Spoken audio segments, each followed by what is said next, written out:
Have you noticed how your father calls your mother? Does he use her name or not? How do the neighbors address her? Does anyone address her by name? What about your grandmother? In this story, P. Satyavati describes how a woman forgets her own name since no one addresses her by name. How does a woman gain her identity? By name, by marriage, by motherhood, by education, by profession, or by anything else? Read the story keeping these questions in mind. A young woman, before being a housewife. A woman, educated and cultured, and intelligent, and capable, quick-witted with a sense of humor and elegance. Falling for her beauty and intelligence, as also the dowry which her father offered, a young man tied the 3 sacred knots around her neck, made her the housewife to a household and said to her, "Look, Amadou, this is your home."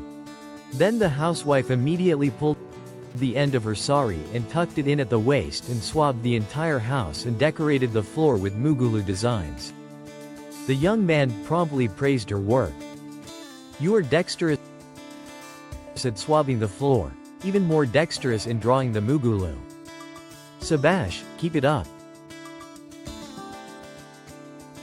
He said it in English, giving her a pat on the shoulder in appreciation. Overjoyed, the housewife began living with swabbing as the chief mission in her life. She scrubbed the house spotlessly clean at all times and beautifully decorated it with multicolored designs. That's how her life went on, with a sumptuous and ceaseless supply of swabbing cloths and mugu baskets. But one day while scrubbing the floor, the housewife suddenly asked herself, "What is my name?" The query shook her up. Leaving the mopping cloth and the mugu basket there itself, she stood near the window scratching her head, lost in thoughts. "What is my name? What is my name?" The house across the road carried a name board, Mrs. M. Suhasini, M.A., Ph.D., Principal, X. College. Yes, she too had a name as her neighbor did. How could I forget like that? In my scrubbing zeal I have forgotten my name. What shall I do now? The housewife was perturbed. Her mind became totally restless. Somehow she finished her daubing for the day. Meanwhile, the maidservant arrived. Hoping at least she would remember, the housewife asked her, "Look, Amai, do you know my name?" "What is it, Amma?" said the girl. "What do we have to do with names of mistresses? You are only a mistress to us, the mistress of such and such a white storied house. Ground floor means you."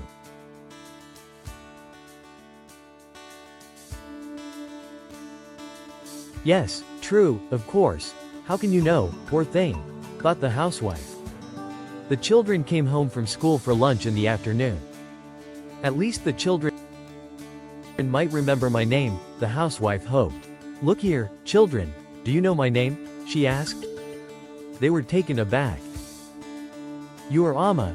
Your name is Amma only. Ever since we were born we have known only this. The letters that come are only in father's name. Because everyone calls him by his name we know his name. You never told us your name. You don't even get letters addressed to your name," the children said plainly. "Yes, who will write letters to me? Father and mother are there but they only make phone calls once in a month or two. Even my sisters are immersed with swabbing their houses. Even if they met me in some marriage or kumkum ceremony, they chatted away their time talking about new mugulu or new dishes to cook, but no letters." The housewife was disappointed and grew more restless. The urge to know her own name somehow or the other grew stronger in her. Now a neighbor came to invite her to a kumkum ceremony. The housewife asked her neighbor hoping she at least would remember her name.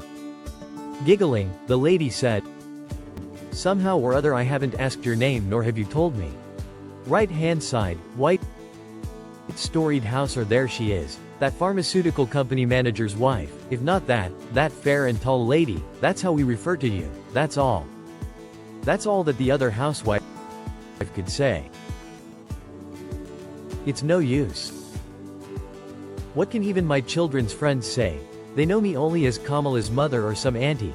Now my respected husband is the only hope. If anyone remembers it, it is only he. During the night meal, she asked him, "Look here, I have forgotten my name. If you remember it, will you please tell me?" The respected husband burst out laughing and said, "What is it, dear? Never has it happened before. You are talking about your name today. Ever since we were married I have got used to calling you only as Yamoy. You two never told me not to address you that way because you have a name of your own. What's happened now? Everyone calls you Mrs. Murphy, don't they?" "Not Mrs. Murphy, I want my own name. What shall I do now?" she said in anguish. "What's there, you choose a new name, some name or other," the husband advised. "Very nice, your name is Satyanarayana Murthy. Will you keep quiet if I ask you to change your name to Shiva Rao or Sundara Rao?" "I want my name only," she said. "It's all right, you are an educated woman. Your name must be on the certificates. Don't you have that much common sense? Go and find out," he advised her.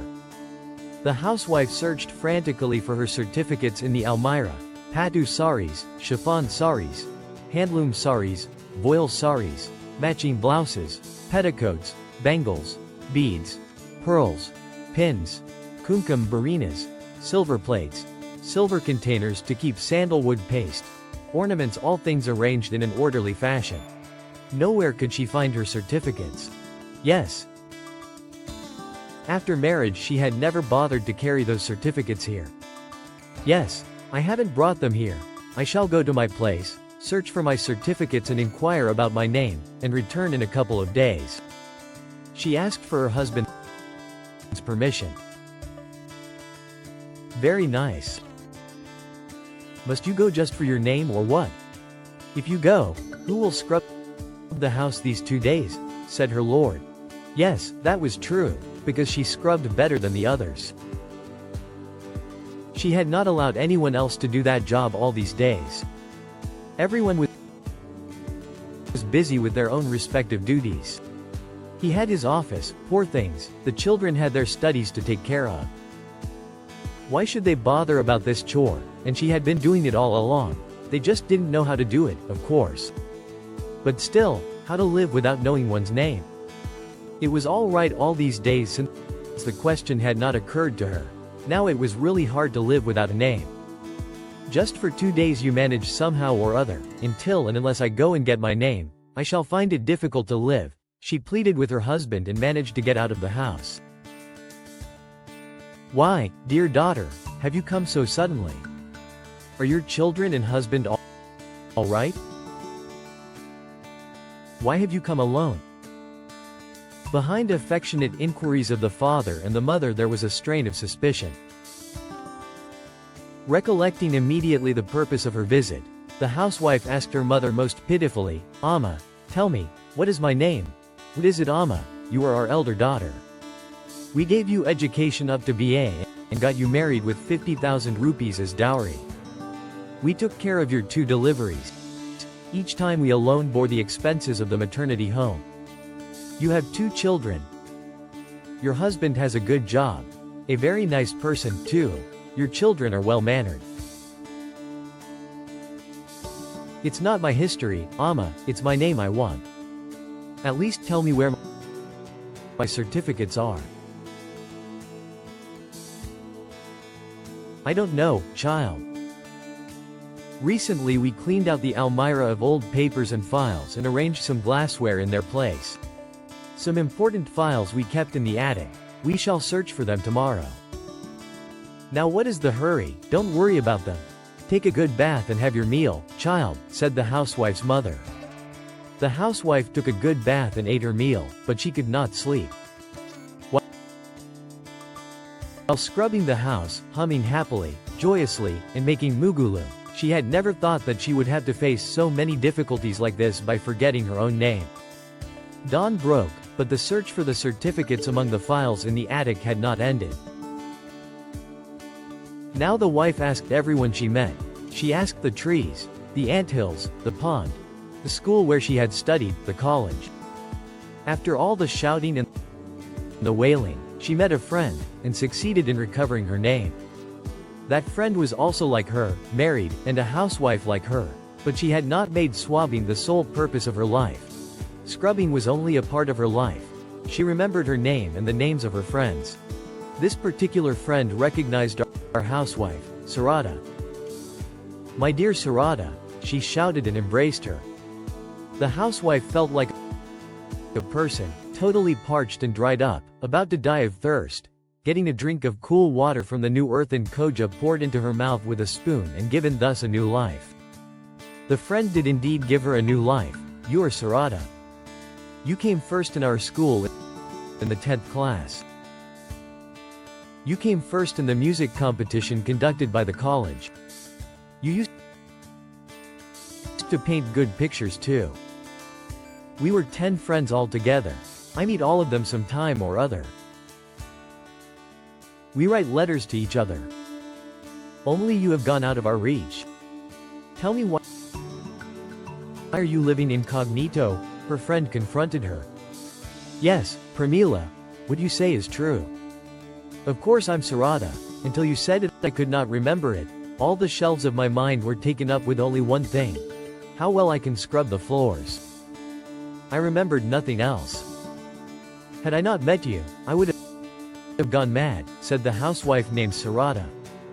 Sarada returned home, climbed the attic and fished out her certificates, the pictures she had drawn, old albums, everything she succeeded in getting out. She also searched further and managed to find the prizes she had received in school and college. Overjoyed, she returned home. "You have not been here. Look at the state of the house. It's like a choultry. Oh, what a relief you are here. Now it is like a festival for us," said Sarada's husband. "Just scrubbing the floor does not make a festival. By the way, from now onward, don't call me Yamoy Gimoy. My name is Sarada. Call me Sarada, understood?"